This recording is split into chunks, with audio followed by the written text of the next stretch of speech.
说实话，我认为大多数人都有这种经历吧。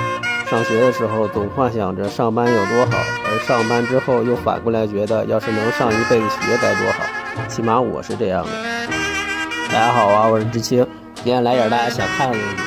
如你所见，我是个已经毕业1年的过气废柴大专生。在1年之前，我也曾是一个眼神清澈的青涩小男生。可是觉得从小生活的城市太过普通，总想去大城市见见世面。因为老话说得好，社会是个大眼缸，风浪越大，鱼越贵。于是，在我拿到毕业证之后，就连夜扛着火车来到了天津。路上，我又开始幻想了，可万万没想到啊！刚到这个陌生的城市，我的底裤颜色就差点被出租车司机坑了出来。一下高铁，我就跑到公交站牌前，原计划有一趟公交能直达我预定的青年旅店，但半天没等到车，这时有辆出租车一个漂移横在我的面前。司机问我是不是在等某公交车，我用我清澈的眼神看着他，点了点头。他上来就要帮我搬行李，边搬边说那公交车已经不发车了，坐他的车还能给我优惠。我心想这人还怪好的嘞，索性就上了车。万万没想到，司机随后又拉来3名乘客，我直接就是好家伙，继拼好饭之后，原来还有拼好车这种操作。我不知道这样合不合规范，我只记得当天路坡很颠簸，车上很拥挤，空气很难闻，以至于到达目的地之后，我差点将中午吃的韭菜盒子吐了出来，但我忍住了。因为我居然看到我想坐的那趟公交正好从我旁边呼啸而过。后来问过青旅老板之后才知道，那趟公交1小时左右一趟，压根儿不存在停运这么一说。我又忍了，不忍又能怎么着呢？只要能平稳落地，那就是胜利。殊不知大的还在后头呢，求职能被 HR 坑，租房能被房屋中介坑，不过现在就连买个红薯粉条都能被坑，也就习以为常了。坑我的人我都给了他们money，那真诚待我的人以后不得 double 吗？通通当上。时间过得很快，一晃我就在青旅住了5天。都说士别3日，当刮目相看。我这5天也是发生了巨大的变化，就比如我的钱包已经快支持不住我继续在青旅住下去了。再找不到工作，我连煎饼果子都吃不起了。但我依旧不想放弃，不能就这么灰溜溜的回家。就在我一筹莫展之际，我的救命稻草来了，终于有个像样点的公司给我发 offer 了。虽然工作职位以及工作内容和我期望的差了很多，但本着来都来了的原则，我还是决定先去试试。大家常戏称打工人是牛马，原因是虽然牛吃的是草，但挤的是奶。我认为就算是牛马，它也是分3、6、9等的。像我们这样的应届毕业生呢，自然是牛马中的高级牛马。而第1天入职，老板画的大饼正好印证了我的观点，各种升职加薪制度说的是天花乱坠。你看这个饼，它又大又圆，就像这个面，它又长又宽，这让我对未来又燃起了希望。一度以为只要努力工作，那钞票是大大的有。但不出意外，意外就要出现了。工作环境恶劣，技术含量低，危险性高，昼夜颠倒，食堂难吃，宿舍难住，工资难看，等等等等，这些都可以先不提。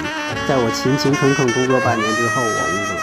老话说得好，社会很单纯，复杂的是人。有些地方表面上是职场，实际上是《甄嬛传》的拍摄现场，稍有不慎就有可能背口黑锅。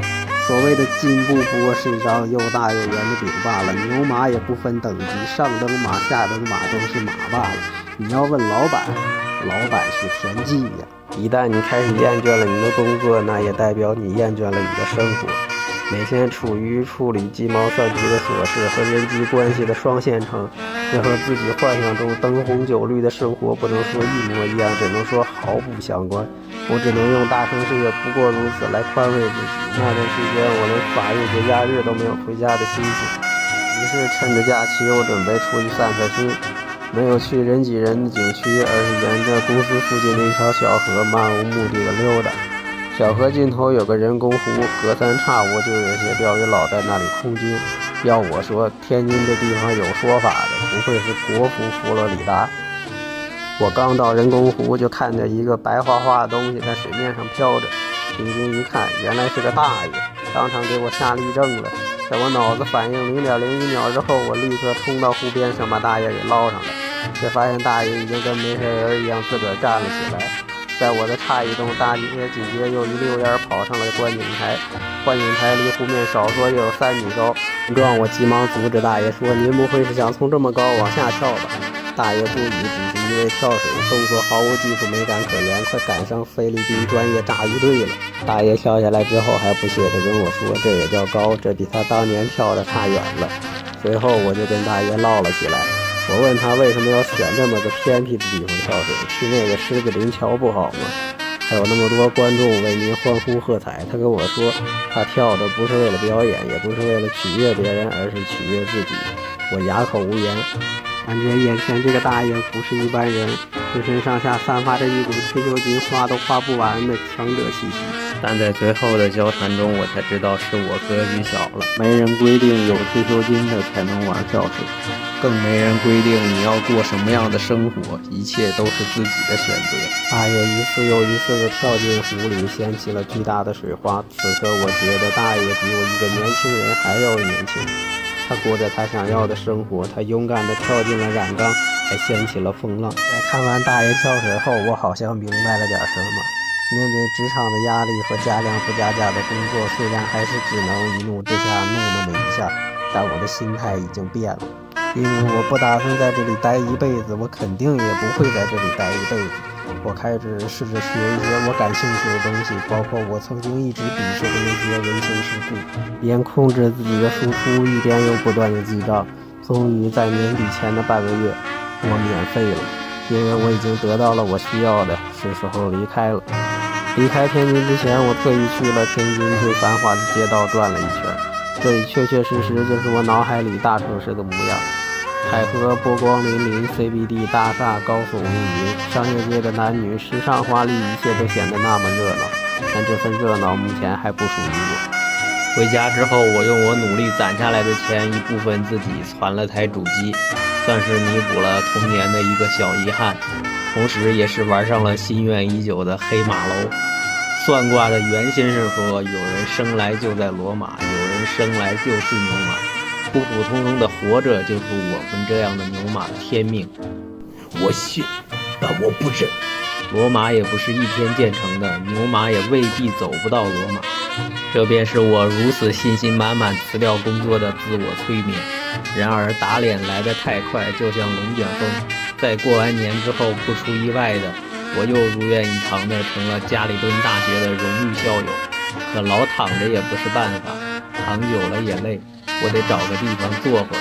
所以当我便秘坐在我的冰霜王座上苦思冥想的时候，回忆起自己毕业工作1年的种种遭遇，一瞬间茅塞顿开。肯定不止我一个人会这么冤种，对不对？刨除天龙人，大部分人刚进社会不都是新手村的菜鸡吗？那我干嘛不做一个可以抱团取暖的账号呢？说干就干。我玩的就是真实的。想到这个好点子，我是既紧张又兴奋，既兴奋又害怕。我是重从心头起，恶向胆边生。于是趁着金三银四动用我全部人脉资源，发动了第2次求职战争。